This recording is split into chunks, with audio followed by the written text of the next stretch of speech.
what does it mean for a trustee to be engaged in self-dealing acts? Well, let me take a step back and just kind of talk about when this might come up. So when you have a trust, typically you're the trustee while you're alive. When you pass away, someone else is going to step into the role of the successor trustee. Now, you're typically going to choose this person before you pass away. This could be an individual. I'd say probably the majority of people choose a family member, or it could be a bank, a corporate trust, like a bank trust company, or a professional trustee. There are people who serve as just trustees for a living or part of their job. And so when you pass away, that successor trustee, whoever you have chosen, is now going to step in and basically do all of the things that you want to happen. All those things about who gets your money, you want your house to get sold, you want to set up a charity, you want to set up an endowment for your university, whatever it is, all of those things that you had planned while you were alive, now that trustee is going to step in and do those things. There are ways, unfortunately, that a successor trustee can start doing things that they probably shouldn't have done. So a couple things that we would call basically self-dealing or engaging, doing these things that benefit them as the trustee, because typically they're not the only beneficiary. Typically, if you have children, you have multiple children, and so that trustee has got to make distributions to everybody. And typically it's going to be equal distributions, all right? Or at least there's multiple people who are getting things. So a couple of things that I see, and probably the most common, number one is just outright theft, right? Outright, this trustee is stealing money, right? They were supposed to make a distribution to somebody and they just kept the money.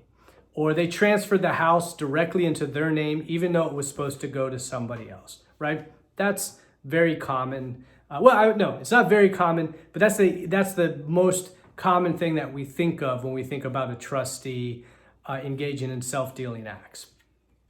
The second one is pretty much similar, but it's a little more subtle. So they might not just say, I'm taking the money from the Chase account and transferring it directly into my bank account.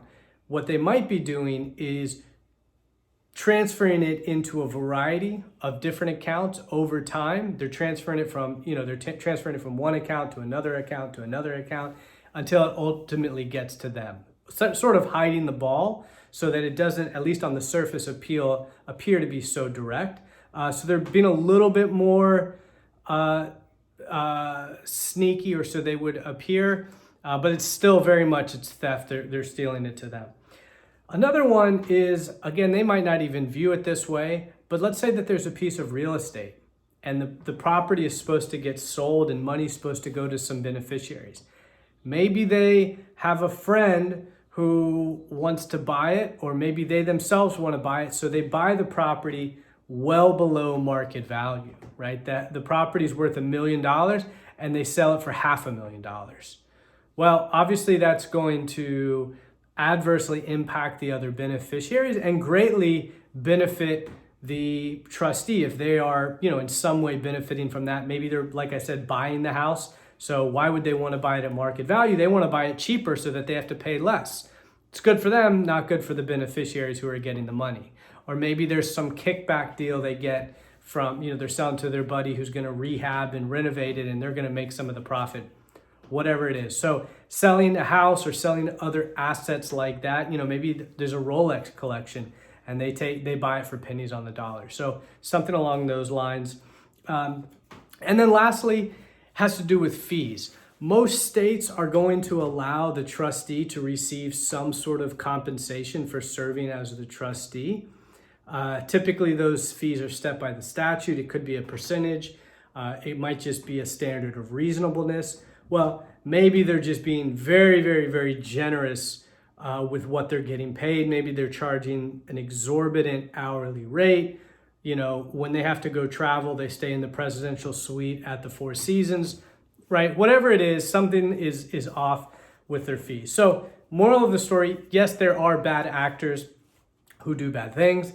That is less common than people who just, abide by their wishes. But it does speak to the point that you have to, when you're picking a trustee, you gotta, we don't want to be pessimistic and think people are going to do bad things, but we have to have sort of a healthy level of protecting everybody, right? And so if you're really not sure about a child because they just haven't made very good decisions and you think they might be tempted with all this money, we might not want to pick them. We might want to look to maybe something like a bank, like a corporate trustee. Not to say that banks don't mess up, 100% they do, but there is a lot more oversight if you have a professional trustee, a corporate trustee, than if you just have, your neighbor serving as trustee. So give it a lot of thought. Pick somebody you trust. We don't know what everybody's going to be like 20, 30 years from now. Make your best educated guess, and fingers crossed everything goes well.